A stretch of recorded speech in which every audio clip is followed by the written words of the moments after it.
Welcome to Blue Sicx Tarot. Ooh. Yeah, okay, fine, that's fine. Hey guys, this one is a particularly spooky episode. We'll be dealing with the supernatural as part of the Halloween series that I'm doing at the moment. Enjoy. Can't see a bloody thing in it. I'm okay. I'm alright.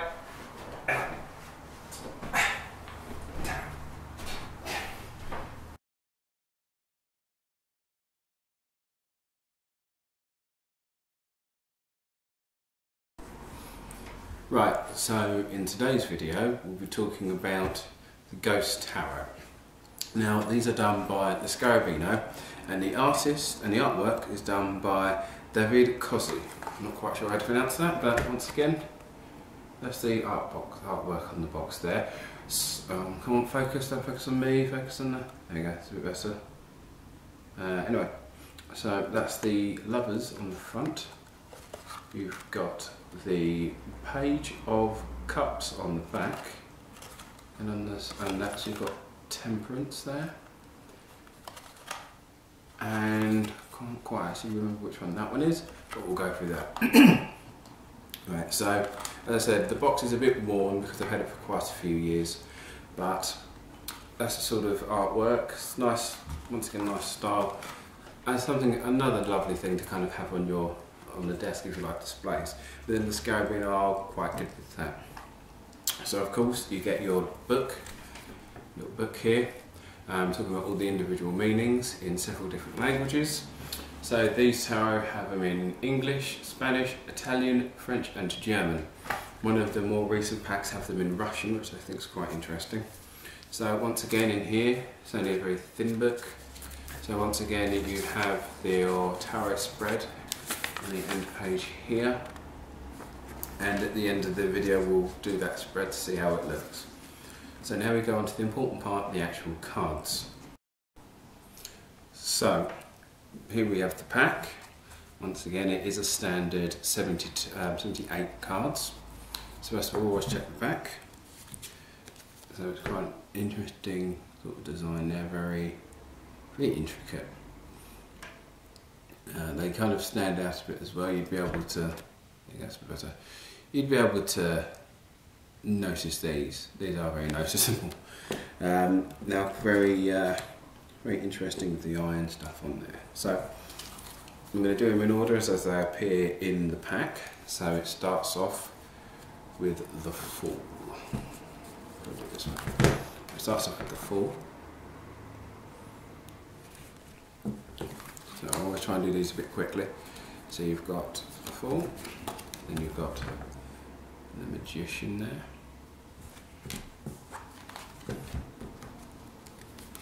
The High Priestess. Now the thing you'll notice is there aren't actually names on the cards themselves. It is just symbols. So the numbers are in Roman numeral. I'll go into a bit more in depth with some of the designs when I go through some of my favourites. The Hierophant there, very Pope-like. As I said, the Hierophant is very Pope-like. Now I'm going to be doing, hopefully I should be able to do a couple more videos coming out in the next couple of days as well. I plan to have another two, if all goes well, I should have another 2 videos come up after this one. So this should come out on Monday. And I should be hopefully have another video come out Tuesday and on Wednesday, which is Halloween. If all goes well. There we go, I'm missing focus there. The wheel's quite an interesting one because there's no actual ghost there, they're ghost lights, which is kind of interesting. You've got Justice there. Hanged Man I like. I think that looks quite nice. So I'm going to go through these, then we'll do the my top 5 favourites, followed by the spread.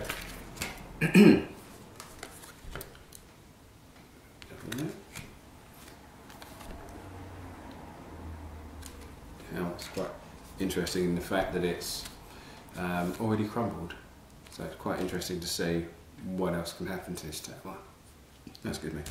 Maybe more of an aftermath effect. But I'll probably do another video just to talk about like the intricacies of each different deck. So the moon there, and the sun, judgment, and the world. Now we go on to the chalices. Now the first thing you notice different about chalices is one, no pun intended, you've got a digit rather than a numeral, and that does it throughout. And each minor has its own colour, so the chalices will obviously be blue, and at the bottom signifying which suit it is from.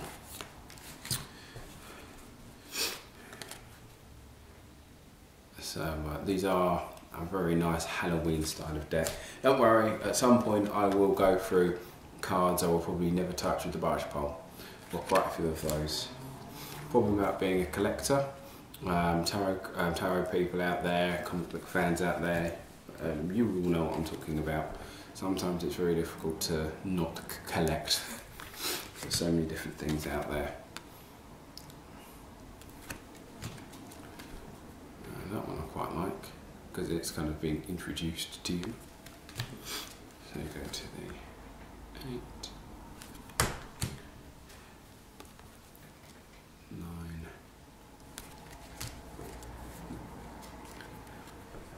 10. I normally look at that in the video, but I'm just going to have a quick sip.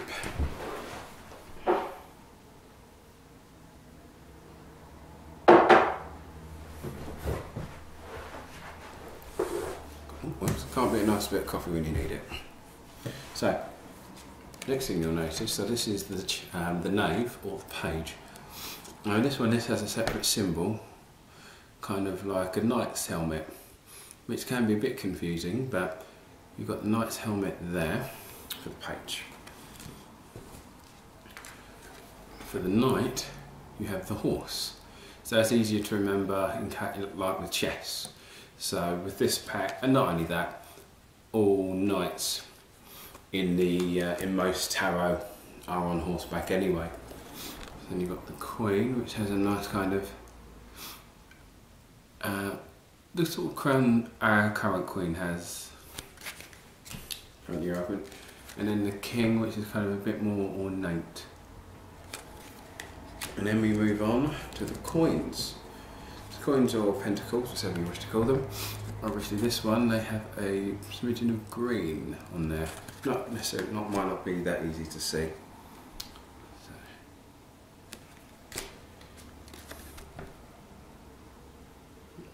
There we go. A bit better.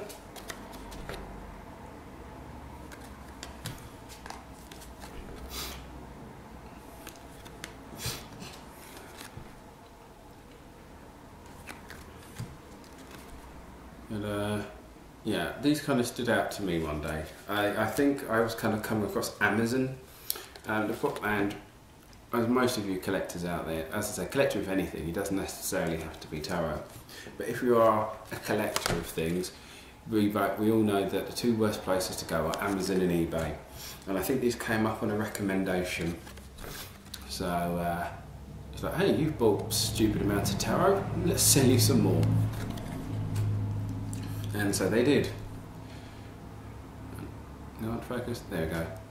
So as this video is being produced at the moment, it's the 25th of October 2018. At the moment I currently have 93 packs of tarot, and I've still got one on their way. So hopefully at the end of the month I will have 94. So it's nearly running out of space. Get focus. There you go. That's about kind of transparent through the chair there. Right, then we move on to the wands. Now these feel very wandy, but I'll get to that. I'll get to why in a minute. Whereas you've got red there, and the ones of the fire element. But a lot of these wands are very kind of fiery. So obviously, as you notice, the ghosts in the chalices were very blue. The ones with the pentacles were quite green. So obviously these ones are going to be very red. There you go. This one I think looks quite horrifying, but of course still quite interesting.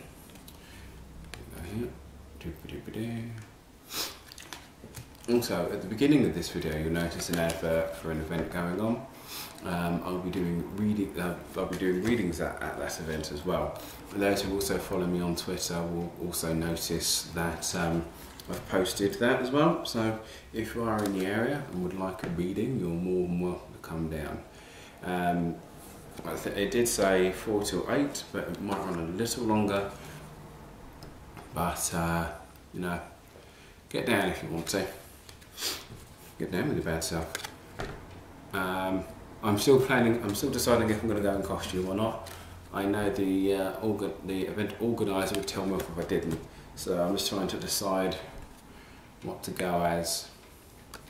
But I do have one costume in mind, which would kind of keep me something to do if I don't have anyone else. If there's not that many people there to do readings for. Right, now we move on to the swords. You got the Ace of Swords. Now these ones are kind of grey there. The problem is that the grey, it's subtle enough to be different, but they are kind of the same form of colour compared. The ridge is the same style of colour to the can't see there. So it's only very slightly different. But you know, as long as you know your cards, it should be okay. I do like the Two of Swords, it looks quite cool. So obviously in these ones the ghosts look a bit more grey. Then that's only because a lot of my friends, myself included, do kind of see a lot of the swords as very negative. And it makes sense that the ghosts are going to be grey, because they're not exactly going to be having the best time.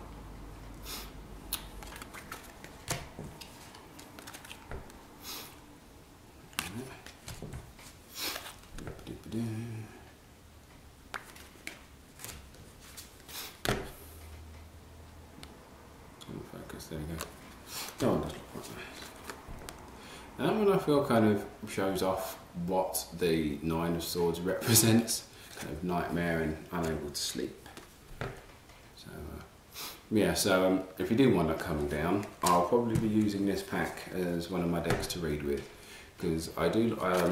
It's always advised to have like 1 or 2 packs to kind of get to grips with, and use as often as you can. You know, your go-to. But sometimes I do like to mix it up with something, not as a challenge, but it's kind of, when I've got them, I'd like to use them. Yeah. Right, so now we'll move on and we'll do my top 5. Should go well.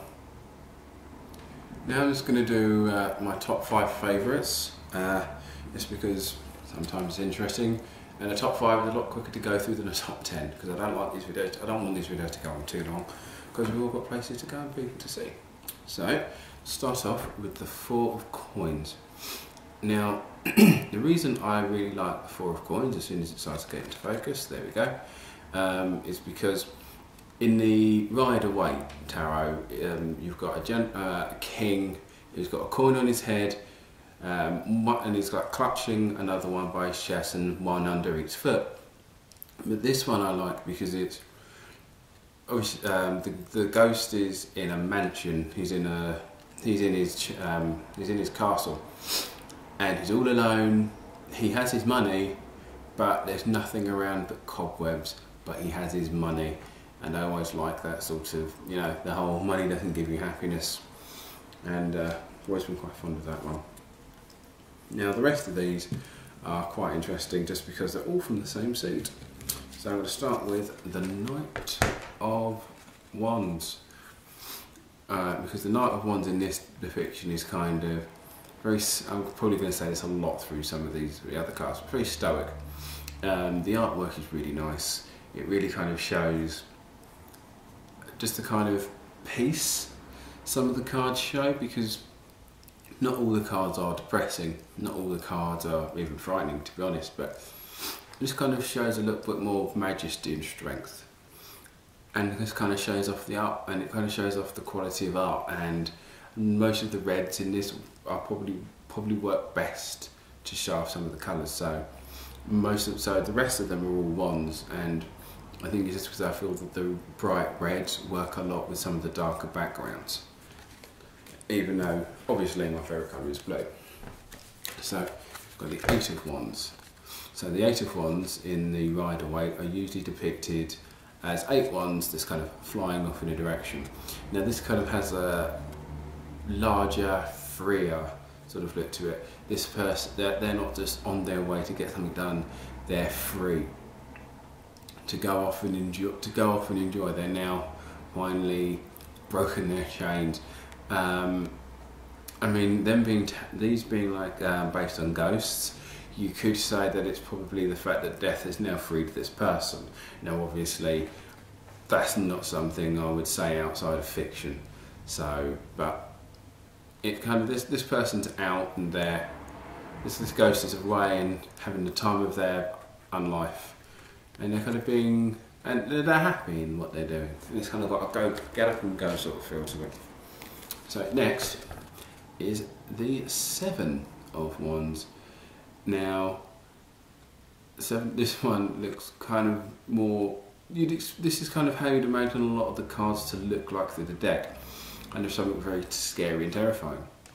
And this kind of has a nice overall, like kind of breaking the odds, fighting back against, fighting back against an opponent or a task that feels too much for one person to handle, but you can handle it, damn it, sort of scenario. And yeah, it feels very good. It feels very, once again, empowering. I haven't used the word stoic after that one either, so hooray. And then finally, the 6 of Wands. So I didn't come into focus there. So I've got the 6 of Wands.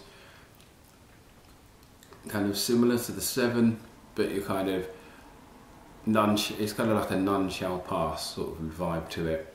Very strong, and it's confidence, it's powerful, it's stoic, and I just think that looks amazing, because once again, I think it's just because the red against the blacks probably works better against the back. It just probably works better as a colour combination than some of the others, but yeah, this feels very strong. Very, very strong. So now I shall show you the standard problem. Do these shuffle, do these spread? Now being Lascarabino, most of the stuff is stock wise is pretty much the same. So they shuffle nice and smoothly, and they spread like a dream. Nice and smooth spread there. Now, I wouldn't necessarily say these are for beginners. I would say if you was to get these early, I'd say make these your second to maybe third pack if you want to get more than just the one. They're probably more suited for, you don't have to be an expert to use them, but these aren't really for these aren't the best to start off with. So I'd probably get used to another pack first, and then maybe come across these for your second or third deck. Right, and speaking of decks, let's see the sort of spread this will give us. Okay, now last up we'll do the tarot spread that they show in the little book. So, do a nice bit of shuffling first, and spill cards all over the place. Now ordinarily, if you do a reading and cards kind of spill out everywhere, they are the cards you kind of put with the reading, but this time round we'll just skip that part. So, according to the book, you have to position 1.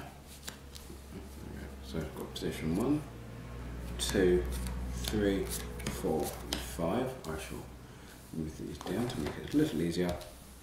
I've got positions 1, 2, 3, 4, and 5. So, according to the book, this is called Divining with the Ghost Tarot. So, card 1 is the collective memories of our ancestors. Memories do not restrict only the past, but they link between what happened in the past and what will happen today. So this is kind of, so from that, that's a very odd way of phrasing that, but I would say that it's kind of messages you need to keep in mind from those who have lived before. So you've got the King of Swords.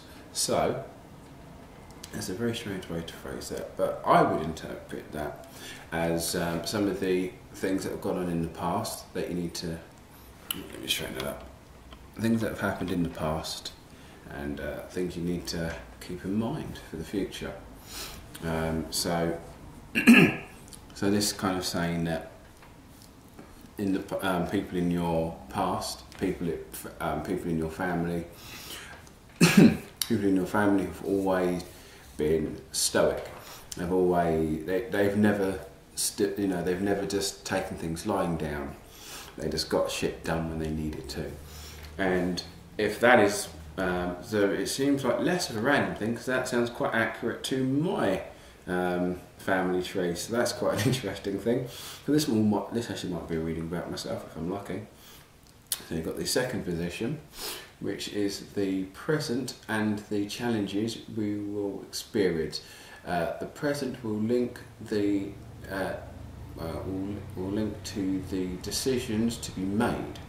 So essentially, this is what's kind of going on, and what happens here will affect what's going to happen later. The Death card. Now, one of the reasons I didn't put the Death card as one of my favourite cards in the in my top 5 is because the Death card in a Ghost Tarot, they'd have to make it really creative to make it stand out in the thing. But so basically, dramatic change would have to happen to there's the change going on now that's going to affect stuff later.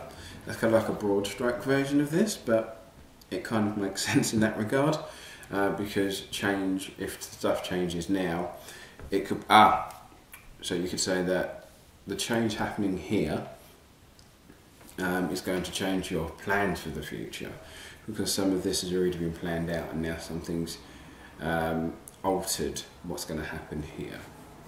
So card 3 is the obstacle, the thing to get past. It says ghosts of the past, in air quotes, in quote marks of course.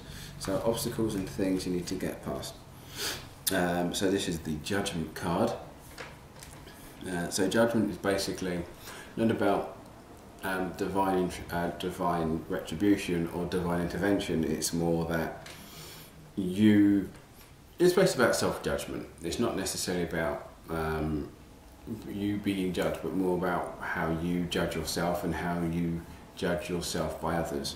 So basically saying that the biggest obstacle is that you are your biggest obstacle. How you believe you are seen is your biggest issue.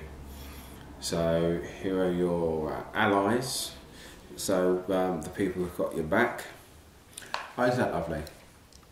I don't know if you can see it properly from here. So people who've got your back, your allies, which is the 3 of Swords, which traditionally is a very negative card, but it feels like regardless of where you are, so basically regardless of where you are, you've always got, you have support anyway. So you have people to, so going back to this, you have people to remind you that you're not as bad as you think you are.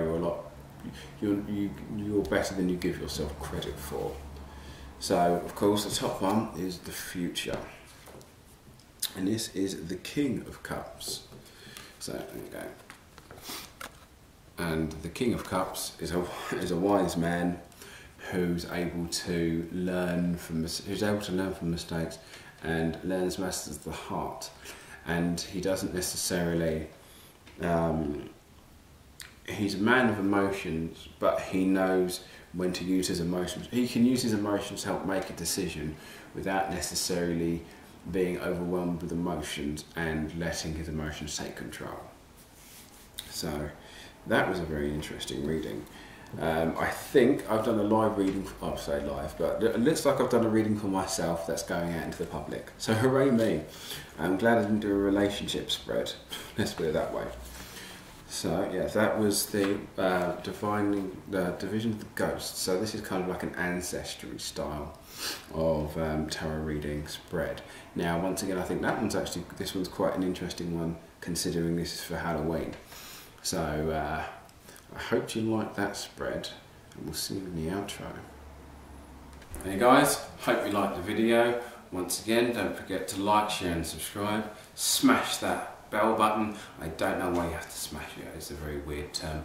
But it's the stuff that you have to do now because YouTube's being weird. Anyway, once again, don't forget to also follow me on Twitter at Sicx Tarot. It should hopefully be underneath. And also, if you're following my other profile on Twitter, which is just at Sicx, hopefully by the time this comes out, there will be a podcast of me reviewing the latest Halloween film. And I think that some people are calling it Halloween H218. Yeah, so hopefully that should be out on the Nerdisms podcast.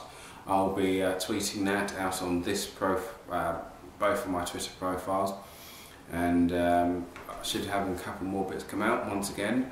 Also, don't forget to look up The Good, the Bad and the Logan X, where I'm sitting with Renegade Logan X and D3BG. I can't remember it, but I'll put it under the little bar as well.